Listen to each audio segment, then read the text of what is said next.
அனைவருக்கும் வணக்கம். இந்த உலகில் கல்வி, அதை கற்றோர் என இருவருக்கும் ஒரு சிறப்பு இருக்க வேண்டும்.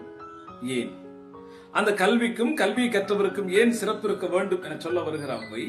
ஒரு நாட்டை ஆள்கிற மன்னனையும் ஒரு சாதாரண புலவனையும் இணைத்து ஒரு பாடலில் அற்புதமான ஒரு கருத்தை சொல்லி இருக்கிறார். மன்னனும் மாசற கற்றோரும் சீர்தூக்கின் மன்னனின் கற்றோன் சிறப்புடையான். மன்னருக்கு தன் தேசமல்லால் சிறப்பில்லை, கற்றோருக்கு சென்ற இடமெல்லாம் சிறப்பு. ஒரு நாட்டை ஆள்கிற மன்னன் அவன் தேசத்தில் மட்டும்தான் மன்னனாக இருக்க முடியும், சிறப்புடையவனாக இருக்க முடியும். ஆனால் ஒரு நல்ல கல்வியை கற்ற புலவன் அவனுடைய கல்வியின் பயனாக, அவனுடைய அறிவின் காரணமாக அவன் செல்லும் இடமெல்லாம் சிறப்பை பெறுகிறான்.